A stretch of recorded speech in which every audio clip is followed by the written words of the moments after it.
Hello दोस्त, नमस्कार। हमारे यूट्यूब चैनल सखी सहेली में आप लोग के स्वागत बा। आई सुनल जाओ शिव गुरु के गीत। बहुत प्यारा सा गीत बा। मोह माया के दुनिया छोड़ के कर ला रटनावा, चल रे मानावा। मोह माया के दुनिया छोड़ के कर ला रटनावा, चल रे मानावा। हो कि चल रे मानावा, गाले गुरु के भजनावा, चल रे मानावा। गाले गुरु के भजनावा, चल रे मानावा।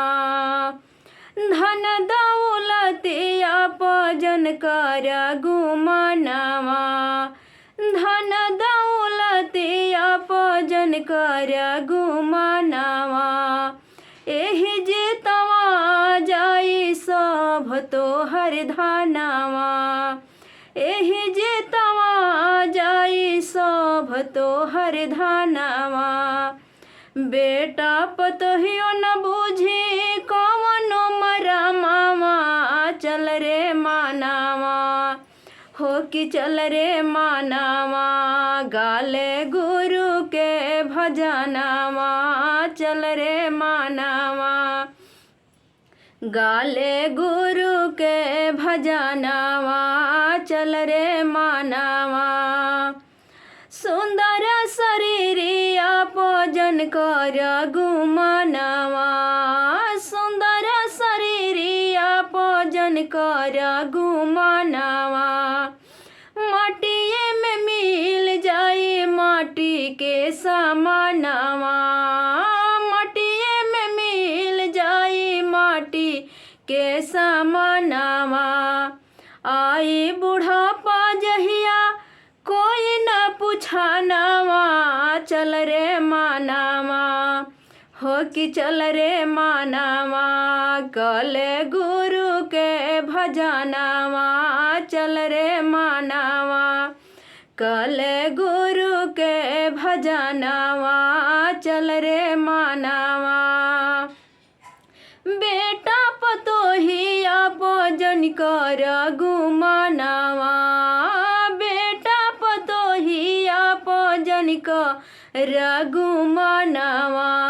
एक दिन बनी तोहर सभे दुश्मनावा, एक दिन बनी तोहर सभे दुश्मनावा। नाती पोत केहू नहीं बुझी है मरमावा, चल रे मानावा। कले गुरु के भजनावा, चल रे मानावा। कले गुरु के भजनावा, चल रे मानावा। सिंदूरा लगावल एगो रीतिए रिवाज बा, सिंदूरा लगावल एगो रीतिए रिवाज बा। पतियो न ठेकिहे तुहरा आजरा पजरवा, चल रे मानावा। हो कि चल रे मानावा, गाले गुरु के भजनावा, चल रे मानावा। गाले गुरु के भजनावा, चल रे मानावा। माया मोह के दुनिया छोड़ के कर ला रटनावा, चल रे मानावा। हो कि चल रे मानावा, गाले गुरु के भजनावा, चल रे मानावा।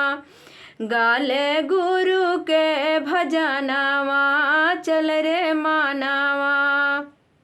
धन्यवाद। गीत अच्छा लागल हो तो लाइक करम जा और शेयर करम जा और कमेंट में जरूर बताएम जा कि शिव गुरु के गीत कैसन लागल हो।